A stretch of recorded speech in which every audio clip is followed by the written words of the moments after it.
Es un placer estar otra vez con ustedes. En esta ocasión vamos a hablar de los sucesos ocurridos en la actual provincia de Santa Cruz, en aquel momento territorio nacional, entre los años 1920 y 1922, los hechos que suelen conocerse como la Patagonia Rebelde. Fue una larga lucha sindical de trabajadores rurales, mayoritariamente de tendencia anarquista, que fue brutalmente reprimida por el ejército argentino y otras fuerzas represivas, oficiales y no oficiales.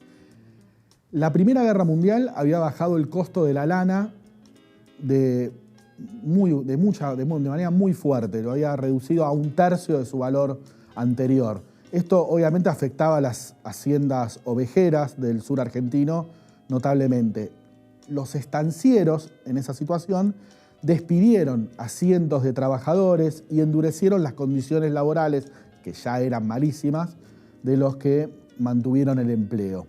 La jornada normal de los obreros pasó de 12 horas a 16 horas por día, solamente con el descanso del domingo. Además, los salarios eran obviamente muy bajos y generalmente eran pagados con bonos que solo se podían cambiar en comercios vinculados con las propias estancias, que los tomaban a un valor menor.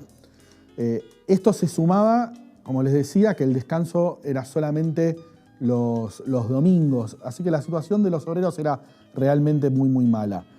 Esto obviamente generó muchas protestas, empezó a haber huelgas, primero individuales de cada estancia, con apoyo ¿sí? de organizaciones obreras anarquistas que había en el lugar, como por ejemplo la Sociedad Obrera, que era quizás la más importante. En noviembre de 1920 se logró coordinar la primera huelga general de la región. Ante esa situación, los estancieros pidieron ayuda al gobierno y también a la Liga Patriótica, que ya había nacido el año anterior con la Semana Trágica, y que ya para 1920 era una organización parapolicial al servicio de los patrones, rompehuelgas, como se lo suele decir.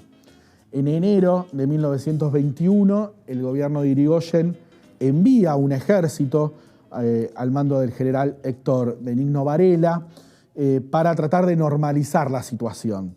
Y también envía un nuevo gobernador. Los gobernadores en los territorios nacionales eran nombrados por el presidente directamente. El nuevo gobernador, Issa, era un militante radical histórico muy cercano a Irigoyen y que tenía intenciones de realmente tratar de conciliar las partes. Reemplazaba al anterior gobernador, Correa Falcón, que era hombre de la sociedad rural, así que no tenía ninguna intención de conciliar y buscaba reprimir lo más posible las huelgas que había. El gobernador Issa acordó con Varela que no iban a recurrir a la represión y que iban a juntarse, entrevistarse con los huelguistas. Esto sucedió el 15 de febrero de 1921 en la estancia El Tero. Las condiciones eran deponer las armas, liberación de los rehenes y a cambio se reconocían gran parte de las demandas de los trabajadores. Se firmaba un convenio colectivo de trabajo para la rama en la provincia, en el territorio nacional, que ya habían propuesto los obreros. Al día siguiente la huelga se levantó y hubo incluso festejos en la sede de la Sociedad Obrera en Río Gallegos.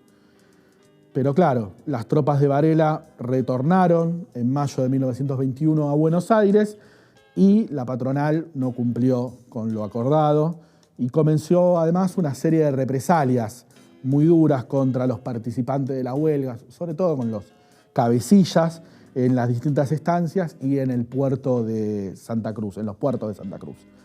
Comenzaron a actuar ahí sí las fuerzas policiales provinciales y los refuerzos que habían llegado de la Liga Patriótica, fuerzas parapoliciales. La dirigencia huelguista en esa situación se dividió en dos principales sectores: los anarquistas, que rechazaban el acuerdo y hablaban de seguir luchando contra patrones y fuerzas represivas, y aquellos que creían que era mejor hablar con el irigoyenismo, con el gobernador Issa, para tratar de negociar juntos contra los patrones. La sociedad rural, mientras tanto, empezó a mover sus influencias en Buenos Aires y propició una campaña muy fuerte desde los principales diarios de la época, La Prensa, La Razón y La Nación, para denunciar el peligro anarquista, otra vez poner en alerta máxima a las burguesías con levantamientos estilo bolchevique. Incluso además empezaron a decir que todo este conflicto laboral que existía en el sur tenía que ver con instigaciones del gobierno chileno que, para poder apoderarse de Santa Cruz y de toda la Patagonia, incitaba a los anarquistas. En octubre de 1921, la policía de Santa Cruz clausuró locales sindicales, se detuvieron a cientos de huelguistas y líderes de la lucha. En noviembre de ese 1921 llegó nuevamente el teniente coronel Varela al mando de alrededor de 200 hombres y ya con órdenes mucho más claras de ponerle fin al conflicto. Rápidamente decretó la pena de muerte y empezó con los fusilamientos. En total van a ser casi 1.500 trabajadores fusilados por el ejército en los últimos 2 meses de 1921.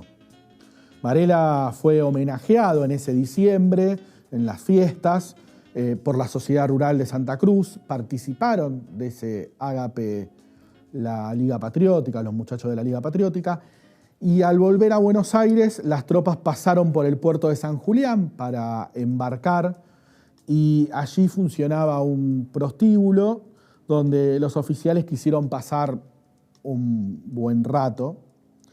Las trabajadoras sexuales se negaron a darle placer a los fusiladores de los trabajadores, hecho que es conocido como las putas de San Julián.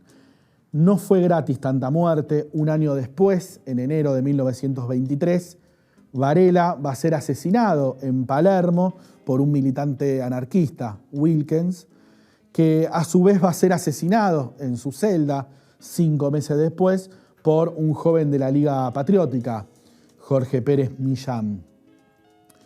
Pérez Millán, gracias a sus contactos como miembro de la Liga Patriótica, zafó de ir preso, consiguió pasar su condena en un psiquiátrico en Buenos Aires y 2 años después, el 9 de octubre de 1925, Millán estaba leyendo una carta de su amigo Carles, el líder, el referente de la Liga Patriótica, cuando escuchó un grito: "Esto te lo manda Wilkens", y un fuerte disparo le quitó la vida.